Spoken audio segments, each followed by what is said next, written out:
At 4:06 a.m., 3 notifications detonated my sleep like someone had broken a window and poured daylight through it. A chase alert pinged first, $14,200 wired to Front Range Escrow, LLC, memo line earnest money. 20 seconds later, the building app for our condo downtown recorded my wife's key fob opening the garage gate despite her telling me she was overnighting in Fort Collins after a double shift. Then my health insurance portal emailed a coverage determination for prenatal lives billed last week to our family plan. Patient name Lena V. 12 weeks coded. Provider Mile High Women's Health. I stared at the screen while our hallway nightlight traced the outline of the bathroom door and thought not about cheating or money or lies, but about my daughter's purple backpack hanging from the coat rack and the way the zipper's little lightning bolt charm knocked softly when the heat kicked on. We live in Denver, on a slender street that loses snow to the sun before lunch if the wind cooperates. The condo is in Capitol Hill, wedged between an old stone church that rings the hour even when no one cares and a coffee shop that sells bagels bigger than your palm and playlists that think they've discovered drums. I work as an independent IT consultant to half-ancient silver triage for non-profits that stretch every dollar and half e-commerce setups for small shops trying to get someone in Utah to care about their handmade planters. My office is a desk pressed against the window where I can see Colfax traffic, a sticky note constellation on the wall, and a rolling cart that holds every cable known to humankind. My wife, Lena, is a paramedic. She wears her hair in a tight braid that looks like discipline itself. Her hours have to make sense to a dispatcher and no one else, so she leaves before dawn or returns after it, walks in smelling like antiseptic and diesel and sits on the edge of the bed for a minute with a 1,000-yard stare that says she watched a stranger have the worst hour of their life and then washed her hands and came home. Our daughter, Jo, is 5 with all elbows and opinions. She loves the Museum of Nature and Science because the dioramas feel like stories you can nap in. She demands cherries in winter and believes geese understand English if you speak slowly. We carry money the way most people carry breath automatic until something makes you think about it. I invoice on net 30 and sometimes get paid on net whenever. We have a 2015 Subaru we haven't finished paying for and a lingering balance from an IVF cycle that failed 2 years ago and left us with a box of needles and a silence we learned to walk around. We told ourselves we'd try again when my contract stabilized and her overtime didn't look like triage. We told ourselves a lot. When those notifications hit at 4:06 a.m., I did what I always do when panic wants to sprint. I made a list. Itemize or DRAN. I screenshotted the wire transfer and logged into Chase. The transfer originated from our joint account at 3:17 a.m., authorized on Lena's iPhone, 2-factor approved. The fob log showed a garage entry at 3:58 a.m., a gate lift at 3:59, and a side door into the elevator lobby at 4:01. The Mile High Women's Health notice included a claim number and CPT codes. I copy-pasted them into a text file like a man building a flimsy raft. When the sun finally shrugged above the buildings, I dropped Jo at preschool. The teacher with the cascade of bracelets told me they were practicing zip-up coats today and asked whether Jo still wanted to be a firefighter on Wednesday's costume day. I heard myself say she did and that she owned a hat. The normalcy of that conversation felt like a dare. Outside, I sat in the car and called the escrow company. Our receptionist said their office opened at 9 and that someone would return my call. Her voice had the exact glaze of cheer designed to keep people from asking for managers. I drove to Denver Health's campus because Lena's Rigoffin lands there and because I wanted geography to substitute for belief. Her ambulance partner, Marco, was leaning on the hood drinking coffee that steamed into the cold. He said he hadn't seen Lena since she swapped to another unit the night before and then went on court time, the kind of overtime paramedics get for testifying. He lifted his eyebrows in a way that asked whether everything was okay. I said we were good. The lights slid out like a bead on a string already heavy with them. The first red flags hadn't looked like flags when they appeared. They looked like scattered laundry that someone would eventually fold. A second phone charger tucked behind the couch. Left for seats at 1:30 a.m. 2 addresses near Sloan's Lake and 5 points, miles out of her posted calls.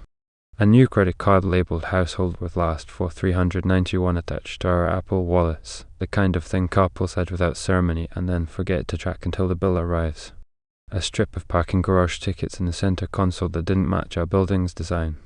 A faint smell on her work jacket like wood smoke and expensive laundry, not the cheap detergent we buy from Costco or the chemical tan that lives in ambulances. Whenever I asked where she was She said a frequent flyer had fallen in a stairwell or a teen, a type of ventilated after a vape pen, or a grandmother had woken disoriented a world that seemed to have moved. Whenever I asked about the odd hours, she said the shift swap app mixed things around and dispatch demanded flexibility because the city doesn't arrange itself to make sense. Both were true enough to pass every internal audit except the one that starts in your stomach and crawls into your throat when a fob log refuses to lie for you. And 9, front range escrow called back. The man on the line used a tone like a freshly ironed shirt. He said he could confirm receipt of funds for a property under contract in Wheat Ridge Mall, brick, 2-bedroom, closing in 30 days. He asked whether I needed wiring instructions. I said I needed an explanation.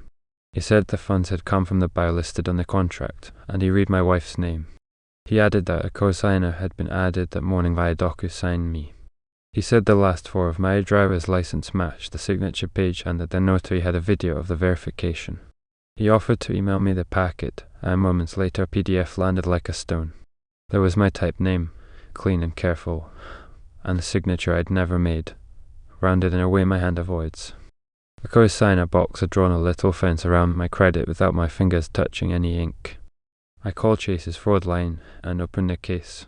The woman typed for a long time while I held the phone and watched a neighbour's dog across the street try to make sense of a squirrel. She said wires were hard to claw back, but the forged DocuSign might help. She gave me a case reference number CF-90231 and suggested I file a police report. I added a police report to the list like a dutiful student. A rational person would have waited for Lena to come home. I've learned that rationality is often a luxury people with less paperwork can afford. I went to the property in Wheat Ridge. It sat on a corner near a wide street, a low brick rectangle with a new mailbox and a for sale sign already sporting a hopeful under contract rider. A lockbox hung from the handle. A yellow flyer for roof repair fluttered under the doormat. I took a photo of the window where a hand-lettered heart sticker clung at an angle and told myself I was collecting evidence instead of collecting sadness. On the drive back, the escrow agent called again to say the seller's agent had requested a copy of the earnest money deposit confirmation and that my wife had forwarded it directly from her email at 3:32 a.m. I pictured her sitting on the edge of a bed somewhere not ours, phone glowing, sending wires while the city slept through a quiet emergency. The public scene announced itself that weekend at my mother-in-law's birthday brunch in Lakewood, a restaurant that does not deserve the way families choose it for difficult gatherings. Long tables, forgiving lighting, a menu that tries to satisfy both the cousin who hates onions and the father who refuses to read ingredients. Lena arrived late, with Joe on her hip and a wrapped present that looked like a candle and a smile that had been stapled on short notice. She kissed her mother on the cheek and sat across from me, arranging the silverware like it had done something wrong. Around us, plates clinked, and nieces demanded pancakes the size of their heads. I had planned to wait. Plans are what break when truth demands witnesses. I pulled the printed PDF from my bag with a co-signer page, DocuSign audit trail, wire confirmation. I slid them next to the basket of rolls. I kept my voice even, because I have learned that a public scene isn't what you say, it's what the documents say while everyone watches you hear them. Her mother peered down, then sucked Erin with an old grief that knows the shape of betrayal even if the costumes change. My brother-in-law whispered that I should not do this here, then read the number on the wire, and said a word he shouldn't in front of children. Lena stared at the signature as if it might rearrange itself to offer a kinder answer. My proof did what proof does. It made the room small.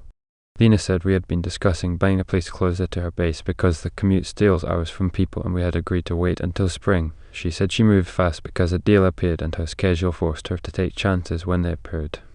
She said the co-signer was a placeholder because lenders have rules and we do not live in a world designed for shift workers.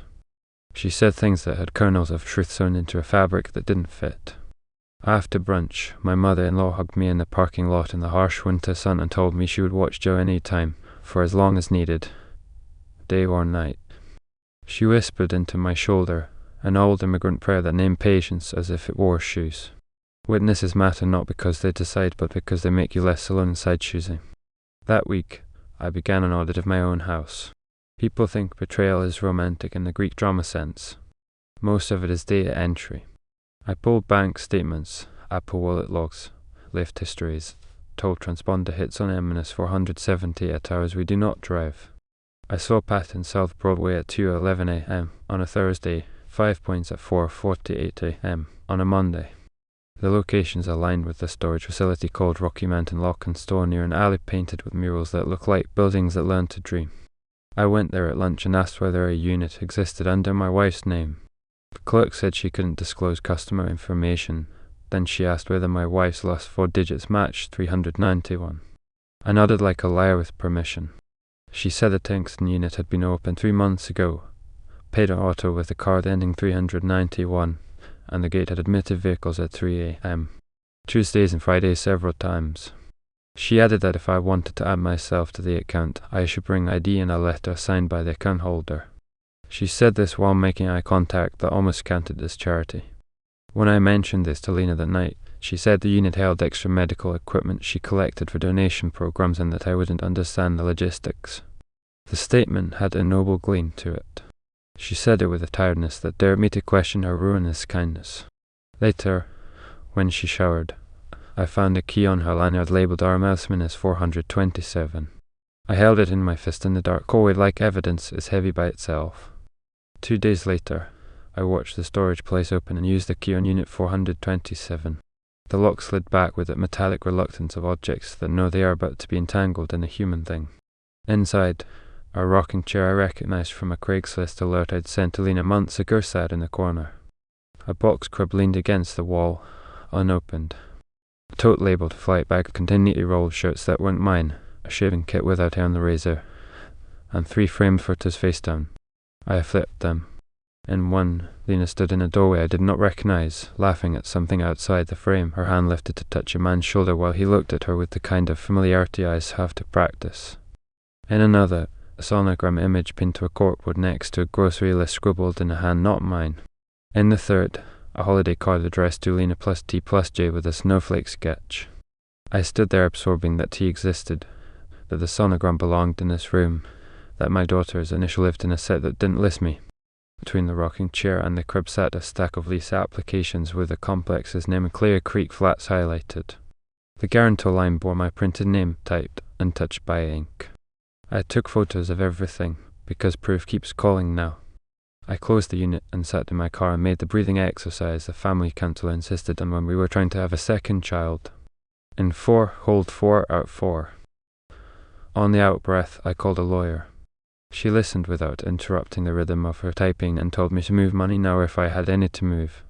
She said to freeze the hell up, because someone who forges your name to a DocuSign won't find a second line of credit too heavy to lift. I opened a separate business account with Belco, updated my Etsy deposits, and emailed my regular clients that my payment instructions had changed. I framed it as a bookkeeping cleanup, because even in hell you don't send clients emails that say your living room is on fire. I froze my Experian, Equifax, and TransUnion reports. I placed a fraud alert. I texted myself every confirmation number and saved them in a folder labeled to structural. The third person complicated everything precisely then. His name, I learned, was Theo. He was a firefighter assigned to Station 12, the one near Confluence Park where tourists take photos of the river like it chose to be harmless. We had met once without meeting at the charity pancake breakfast Lena made us attend in June. All syrup and plastic forks and admiration for men who run toward what others sprint away from. He had a kindness to him then that gave me no clue about edges. Now, the kindness felt like a lever. I didn't follow him. I didn't need to. The independent witness found me. Our building's concierge, a man named Garrett who knows the names of most postal workers and the favourite snacks of the dog on 6, called to ask whether I had meant to leave a notarized permission slip authorizing package pickup for Lena V plus Theo H. He said a tall man with firefighter shoulders had signed it yesterday and that Garrett had asked for ID and the man had shown a card that was not an ID but looked official enough to pass casual scrutiny. Garrett didn't release any packages because he doesn't do casual scrutiny. He wrote down the time 3:22 p.m. and the exact door the man left through. He offered the building's camera stills if I needed them. He sounded like a person quietly thrilled to be good at his job. The next day, I drove to Clear Creek Flats and asked the leasing office whether my application as guarantor had been approved. The woman at the desk said he must be Martin, as if we were picking up a cake.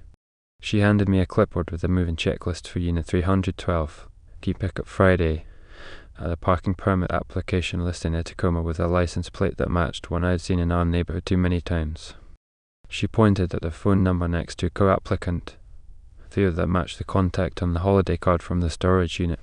She said she'd also need a copy of the baby's birth certificate when available for their records because the building offered a stroller room. The normalcy of that request felt like a paper cut you keep reopening. I chose a public scene I could control. Joe's preschool was hosting a winter sing-along in the gym, and the sign-out table would be watched by other parents and a director who plays by rules even at potlucks. I brought a folder with everything: wire transfer, DocuSign, storage unit photos, move-in checklist, notarized package slip. Before the children marched in wearing construction paper snowflakes on their heads, I asked the director if we could add a line to Joe's file: no pickup by anyone not already listed, specifically not by anyone named Theo. I handed her copies of documents with sensitive bits blacked out. She read carefully, then said they would honor my instruction until a court order told them otherwise. While she photocopied, a dad in a Patagonia vest read the top page upside down and exhaled an unrehearsed oman that made me want to walk into traffic just to avoid sympathy. I didn't intend for Lena to arrive at the exact moment I slipped the folder back into my bag, but timing has its own malevolence. She saw the principal's hand on my shoulder and the edge of a wire confirmation sticking out of my folder like a bookmark in a terrible novel. During the sing-along, Joe climbed onto the bleacher next to her and leaned into her arm with the absent-minded trust of children who believe adults are furniture that will never move. When they sang the snowflake song, Joe looked only at me and did the hand motions with such seriousness that every adult in that gym pretended to search their phones for something. After, in the hallway lined with finger paintings, I told Lena I had filed a police report about the forged cosigner's signature and opened a case of chase. I said I would be filing a separate account for child support if needed and that I had frozen the HELOC. I said I would seek an emergency order preventing any change to Joe's pickup list. I had the email drafted and ready to send to the judge's clerk. I said these things quietly, without any of the yelling I imagined privately, because I learned watching paramedics that volume is not the same thing as urgency. She stared at me, then at the children tumbling into coat sleeves like puppies, and then at the exit where sunlight made everyone momentarily heroic. Reveal number 4 arrived like a petty messenger. OSP's informed delivery email showed a letter on the way from the Denver Department of Motor Vehicles with the subject title transfer confirmation. I opened my glove compartment and pulled out proof of title on the Subaru and traced my finger on the car's rear end like it might change. I drove straight to the DMV, took a number, and watched the board take forward with the inevitability of gravity. The clerk said a title transfer had been initiated online 2 nights ago, transferring co-ownership to my wife and another person. Notarized remotely, someone had used the digital notary to stamp a signature that looked like mine but curved in the exact wrong place. I asked whether we could flag the title. She said we could place a hold pending investigation and gave me a slip of paper with the word investigator on it that felt like a bad prophecy. I called Lena while standing under a poster about seatbelt safety and said I had flagged the car and would be sleeping with the keys under my pillow like a child. I used to make fun of couples who say we need a break like it's a diet. I told Lena we needed 2 households. Not the Clear Creek Flats one she had arranged with Theo, but something less like a plan and more like a pause. I told her I would stay with Joe at the condo and she could take a crash pad for 2 months while we sorted papers. I told her we would rotate nights like a math equation, and I typed it all in a Google Doc with bullet points because ambiguity breeds conflict faster than hunger. She said this was cruel. She said I was punishing her for trying to build something when I had stopped building with her. She said the prenatal lab was complicated and that not everything is about betrayal. I started to say I knew that, and then stopped because I did not. The moral fork arrived with a court date stamped in black on white. Emergency custody hearing for temporary orders. Courtroom 3H. A judge who wears readers low on his nose. My lawyer said to bring the folder and to dress like mid-level competence. The judge asked questions about documents and timelines and whether Joe had missed any school, whether anyone had tried to remove her without permission, whether any shouting had occurred in front of her. He asked about money and our mortgage and whether there were firearms in the home.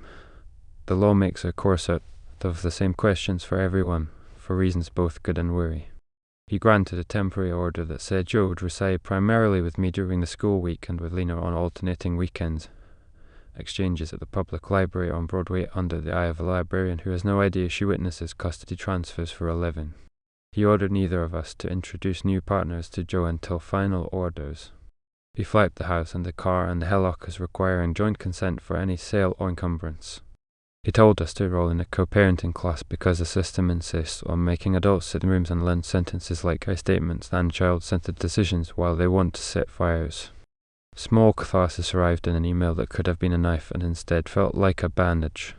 The DocuSign company responded to my subpoena and said that their audit log showed the co-signer's signature originated from an IP address at Fire Station 12, Terminals 12 and 12B, at 3:09 am, under a username guest. The digital certificate did not match my device history.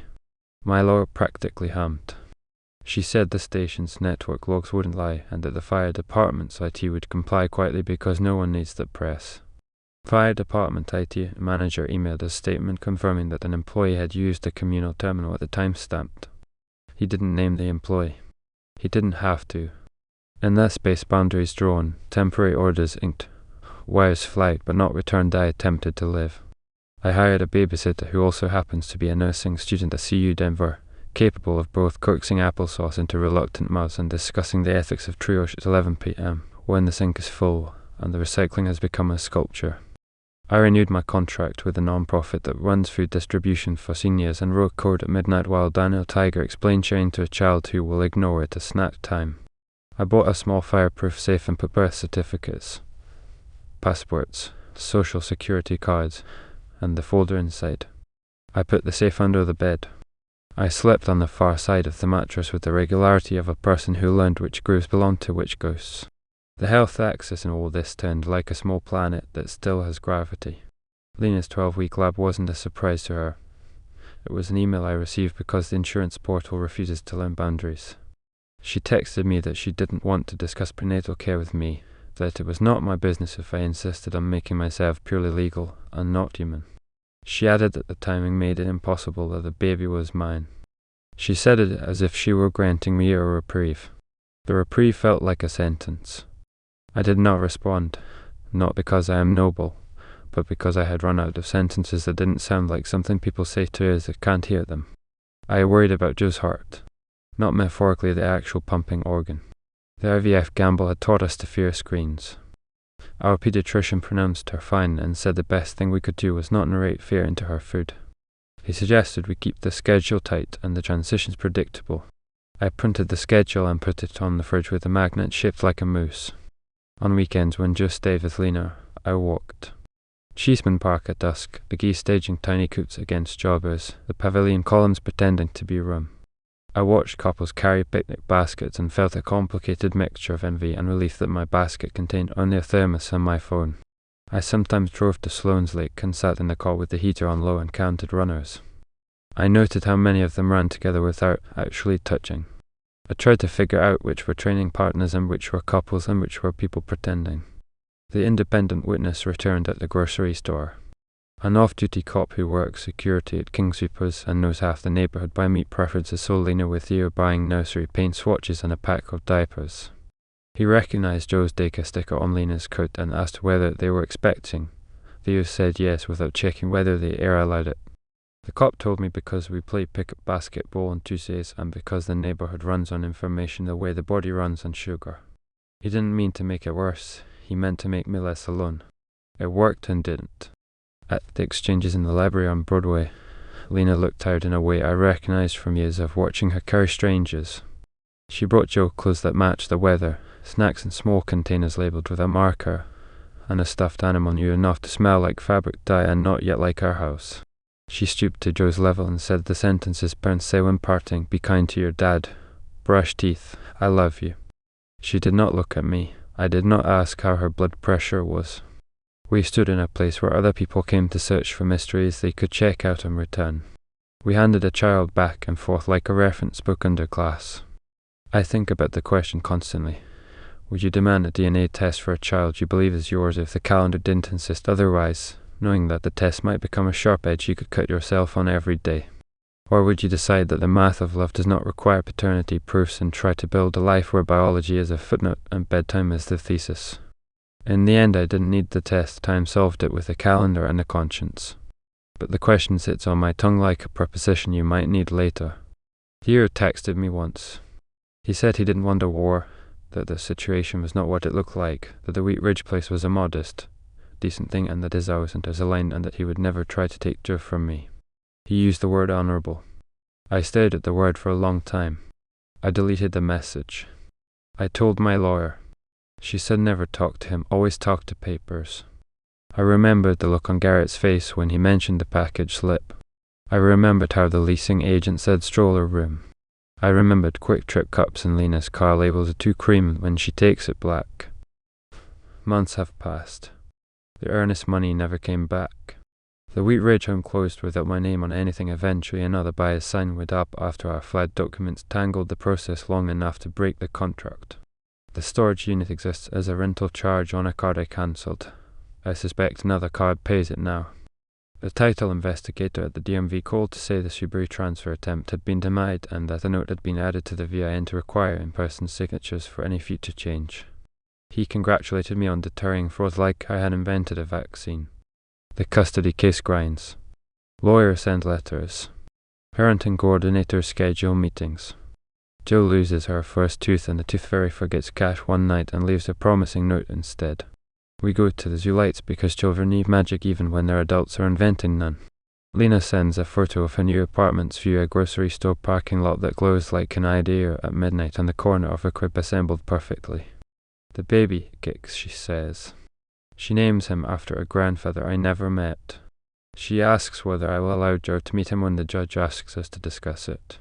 I think about germs and introductions and whether envy is contagious, then say we will follow whatever the court orders and create careful steps, because I am trying to be a person who uses careful steps. Sometimes, at 4:06 a.m., my phone buzzes, and I flinch even when it's only the weather app warning me about wind. I lie there and watch the red dot blink on the smoke detector and count the seconds until it sleeps, in case it's a camera and I just forgot that I live under a lens. I think about the first time Lena held Joe in the delivery room. A woman who had just helped strangers breathe, pulling breath into her own child like she'd been practicing for this. I think about the quiet after that moment when the nurses wheeled in forms and the doctor talked through numbers and the clock reset to the reality of paperwork. Lives are always half moment and half form. On good days, I still make lists. Partly because I need to, partly because it feels like a prayer in a language I actually speak. The list right now reads: finish the non-profits inventory dashboard, buy Joe snow boots that make her stomp, replace the hallway light with a softer bulb, schedule the co-parenting class makeup session, call the bank about separating the savings further, keep the safe closed but not locked because you want to be able to open it fast without waking the child. It also reads: forgive later. Maybe. Don't choose bitterness when exhaustion feels like a better costume. Accept help when the concierge offers to hold a package because you might forget. Call mom back and say you do want the lasagna. The image that refuses to retire is the opening one. Milk blue dawn leaking under the blinds, the thermostat clicking, the phone buzzing 3 times with 3 facts that could not belong to the same life wire. Fob, prenatal. In the image, I sit up and put my feet on the floor and feel a cold that's not entirely temperature. I picture the Wheat Ridge window with the crooked heart sticker, the lockbox banging lightly in a wind, an unopened crib leaning against drywall in a storage unit that smells like cardboard hopes. I imagine Theo's hands lifting paint swatches under fluorescent lights at King Soopers, debating shades cold cloud and soft linen, while a cashier with tired eyes rings up their decisions. I imagine Lena's braid loosening at the nape as she scrolls through forms at 3 a.m. The safe and terrible competence of a person who has saved so many strangers deciding to build another home as if gravity could be tricked by timing. The night isn't the villain of this, but he kept the secrets quiet until morning could do what morning does. Now, when the birds start up in the skeletal trees that line our block, I feel a small permission to stand and start the coffee and lay out a small bowl and a purple toothbrush shaped like a dinosaur. I choose a shirt that doesn't look like despair and a tone that doesn't sound like court. And when Jill wakes and thumps down the hall in her mismatched socks and says she dreamed about a goose that could read, I hand her a cup of milk and nod with an earnestness I hope survives me. Because if there's an after to all this, it's likely found in the quiet choreography of mornings that refuse to audition for drama. I hold on to that choreography the way I hold on to my phone at 4:06 a.m. Gently, but with an understanding that dropping it would break more than glass.